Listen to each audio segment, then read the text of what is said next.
What's up, everybody? This video is going to be called Chosen Ones Don't Read the Books, We Write the Books. And that's what this video is going to be about. And what y'all see in my hand right here is the book that I wrote. This is my book.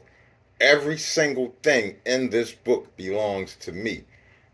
I don't credit anybody else with anything in my book. And that's what you got to know. When you're a chosen one, you're different from everybody else. There has to be something that separates you from everybody else. That's what it means to be chosen. And this right here, this book I'm holding in my hand, is what separates me from everybody else. There's only one modern day prophet in the world, as you can see.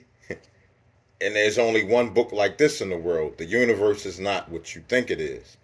There is no other book in any school or any religious institution in the world like mine. There is no other book like this.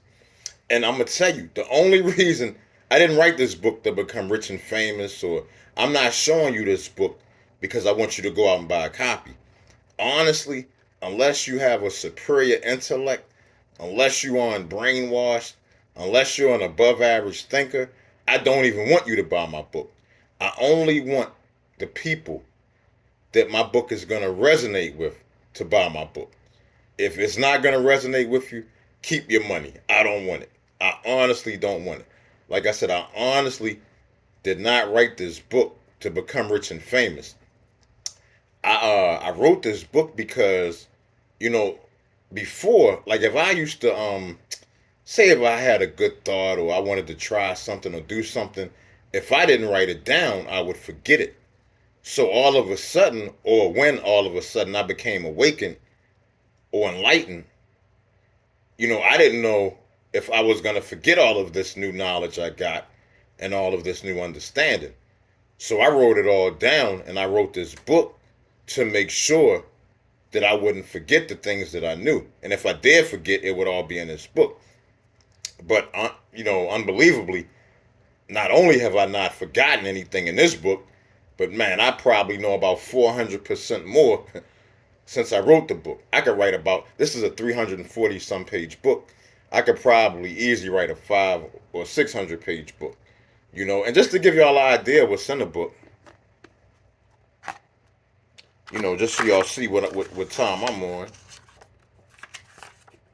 And I'm trying to get to what the solar system really is. Alpha Centauri. Well, chapter 1, what the solar system really is. Chapter 2, Alpha Centauri. Chapter 3, what the universe really is. Chapter 4, our existence explained mathematically. And basically, in that chapter, I'm explaining how numbers translate to atoms. Chapter 5, our existence explained geometrically. And in that chapter, I'm explaining how geometry translates to atoms. Chapter 6, God explained mathematically. And I literally explain what God is mathematically. That's the only way you can even understand what the Creator is. For all of you people talking about energy and frequency and vibrations and the universe, you people don't know anything. If you're saying those things, you're definitely not chosen. You sound just like everybody else. And the chosen one is not going to sound like everybody else. The myth of evolution. I explain why evolution is an absolute hoax. Gravitational force of the planets. In that chapter, I explain how gravity works in our solar system. What else we got? My thoughts on the Pyramid of Giza. I talk about Egypt, and I give my thoughts on the pyramids. I consider myself an ancient Egyptian. If those people were still around, I would definitely be one of them. The significance of the 4-to-1 ratio. Yeah, I talk about that ratio and why it's so important.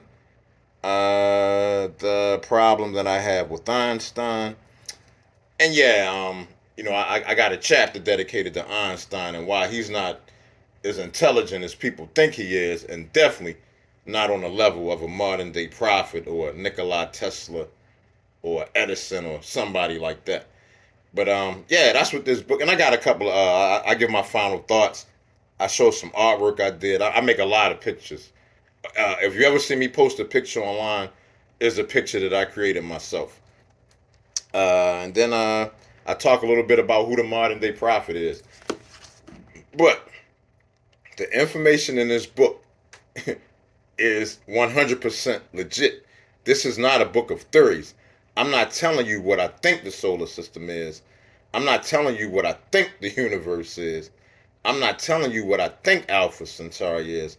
I'm telling you what these things are. I'm telling you absolutely and exactly what the universe is, what the solar system is. I talk about the galaxies, the black holes. And the crazy thing is, I know a lot more than what I knew when I wrote this book. My knowledge, just keeps increasing, to be honest. That's what makes me a chosen one. And understand, chosen ones have to ride alone. We can't ride with other people. We are not the life of the party, as people try to say. We don't go to the parties. If we went to the parties, nobody would even talk to us. Not even the people we know. Not even our friends would talk to us. That's the life of a chosen one. You ride or die alone. You all on your own in the world when you're a chosen one. But you're given the strength and the capabilities to do what you got to do. So, I thrive on loneliness now. I love it. I don't want to be around other people. I really don't. I don't enjoy it at all. And but anyway, like I said, this is what chosen people do. We do things like this. We do things that set us apart from everybody else. That's what it means to be a chosen one. Anyway, y'all, thank you for watching the video. I love you all. Peace.